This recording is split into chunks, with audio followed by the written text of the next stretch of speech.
जय श्री कृष्णा, राधे राधे। प्रिय दोस्तों, नमस्कार, आपका स्वागत है।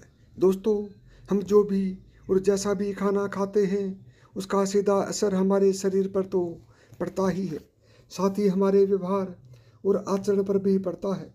और हमारा व्यवहार और आचरण जैसा होता है उसी पर हमारे जीवन की सफलता या असफलता निर्भर करती है। दोस्तों, खाना कैसा होना चाहिए, कैसे खाना चाहिए और खाना खाते समय किन बातों का ध्यान रखना चाहिए, इसके बारे में हमारे शास्त्रों में बहुत ही डिटेल में बताया गया है। अच्छा और अच्छे तरीके से बना हुआ खाना हमेशा ही हमारे लिए फ़ायदेमंद होता है। इसके अलावा हमारे शास्त्रों में ये भी बताया गया है कि खाना बनाने वाले को भी कुछ नियमों का पालन जरूर करना चाहिए, जिससे उसके बनाए खाने से घर परिवार में सबको फायदा हो सके। खासकर यदि घर की महिलाएं उन सभी नियमों का ध्यान में रखते हुए खाना बनाएं तो उस घर में हमेशा सुख, शांति और समृद्धि बनी रहती है और घर के लोग मुसीबतों से दूर रहते हैं। उन सभी नियमों में सबसे बड़ा नियम है कि घर को, महिलाओं को खाना हमेशा सुबह जल्दी उठकर बना लेना चाहिए। आप सोचेंगे ऐसा क्यों? तो आइए हम एक कहानी सुनाते हैं जिससे आपको ये बात समझ में आ जाए। बहुत पहले एक गांव में रमेश नाम का एक व्यक्ति रहता था। रमेश बहुत ही होशियार और हुनरमंद कुम्हार था, जो कि मिट्टी से ऐसे ऐसे सुंदर सुंदर बर्तन, खिलौने और अन्य चीज़ें बनाता था कि लोग देख कर हैरान रह जाते थे।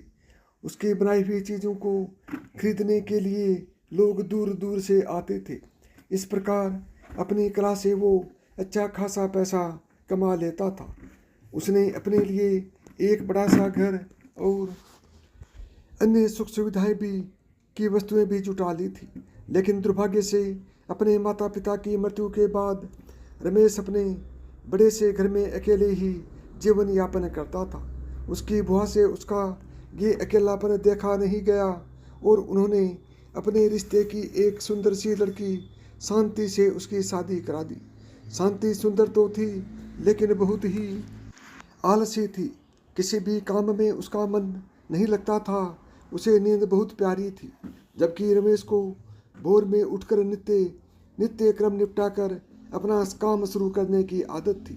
शांति सुबह देर से उठती थी और थोड़े बहुत काम किए नहीं कि फिर से सो जाती थी। आलस की मारी वो शाम तक सोई रहती थी और फिर जैसे तैसे आलस करते हुए ही खाना बनाती थी। घर में ना तो पहले की तरह साफ सफाई थी और ना ही रमेश को समय पर अच्छा खाना मिलता था। घर में कोई भी बड़ा बड़ा भी नहीं था जो शांति को डांटता समझाता। शादी के कुछ महीनों तक तो रमेश ने सब बर्दाश्त कर लिया, लेकिन अब उसे लगने लगा कि इससे तो वो कुंवारा ही ठीक था। कम से कम समय पर काम पर चला जाता था, घर में सफाई रखता था और अपने हाथों से समय पर खाना बनाकर खा भी लेता था। यहाँ तो दोपहर होने तक खाना बनने का नाम ही नहीं होता था। अब उसे शांति के व्यवहार और आदतों से चिढ़ होने लगी थी, लेकिन जैसे तैसे निभाना तो था ही, सो चुपचाप निभा रहा था। शांति को उसने प्यार से, डांट से, हर तरीके से समझाने की कोशिश की, लेकिन शांति थी कि सुधरने का नाम ही नहीं लेती थी। धीरे धीरे रमेश के बर्दाश्त की सीमा खत्म हो रही थी और वो गुस्से में रहने लगा था। समय पर खाना न मिलने पर उसे अक्सर काम पर जाने में देर हो जाती थी। कई बार तो वो भूखा ही चला जाता था। फिर दिन भर भूख के कारण वो चिड़चिड़ाता रहता था। इन सभी बातों का बुरा असर उसके काम पर पड़ रहा था। उससे पहले की तरह काम नहीं हो रहा था। आमदनी कम होते होते इतनी कम हो गई कि उसका मुश्किल से गुजारा हो रहा था। पैसों की कमी के चलते अब शांति और रमेश के रोज झगड़े होते थे, जिससे दोनों ही परेशान हो गए थे। रमेश की बुआ को किसी ने इस बात की खबर दी तो वो अपने भतीजे गृहस्थी को देखने आई। रमेश के घर की हालत देखकर ही बुआ की अनुभवी आंखों ने सब भांप लिया। बुआ के सामने रमेश और शांति बहुत शर्मिंदा हो गए, क्योंकि पैसों की कमी से वे उनकी ढंग से आओ भगत भी नहीं कर पा रहे थे। अकेले में शांति ने बुआ से रमेश की शिकायत कर दी कि वो उनका ध्यान नहीं रखता है और लड़ता है सो अलग। बुआ ने शांति की बात को ध्यान से सुना, हालांकि वो जानती थी कि गलती किसकी है। उन्होंने शांति को सही राह दिखाने की सोच ली। दूसरे दिन बुआ ने आराम से सो रही शांति को भोर में ही जगाया और उसे घर की साफ सफाई करने के लिए कहा। बुआ की डांट के डर से शांति बेमन से उठी और काम पर लग गई। बुआ ने भी शांति की मदद की, जिससे घर चमक उठा। अब बुआ ने शांति को जल्दी से नहा धोकर तैयार होने के लिए कहा। शांति उनकी इस बात को भी मना नहीं कर पाई और जल्दी से नहाकर आ गई। अब बुआ ने उसे भोग बनवाकर भगवान की पूजा करने के लिए कहा। शांति ने ऐसा ही किया। चमचमाते हुए घर में भोग और धूप दीप की सुगंध फैल गई तो अपने आप ही घर का वातावरण प्रसन्न हो गया। पूजा करने के बाद अब शांति को भी बहुत अच्छा लग रहा था। उसका सारा आलस पल भर में ही छू मंत्र हो गया और वो प्रसन्न मन से जल्दी से खाना बनाने की तैयारी में जुट गई। रमेश के जागने से पहले ही उसने घर में जो था उसी से अच्छा सा खाना बना लिया। नित्य समय पर रमेश उठा तो घर की रौनक देखकर बहुत खुश हो गया। उसने भी जल्दी जल्दी नहाया और भगवान की पूजा की। रसोई से आ रही खाने की महक से उसकी सोई हुई भूख जाग गई और जब शांति चेहरे पर मुस्कुराहट लिए उसके सामने खाने की थाली लाई तो वो शांति के बदले हुए व्यवहार से हैरान रह गया।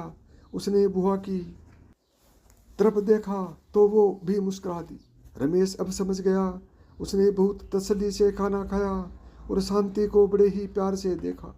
रमेश की नज़रों में अपने लिए प्यार देखकर शांति को भी सब समझ में आ गया। उस दिन शादी के बाद पहली बार रमेश भर पेट घर से निकला था।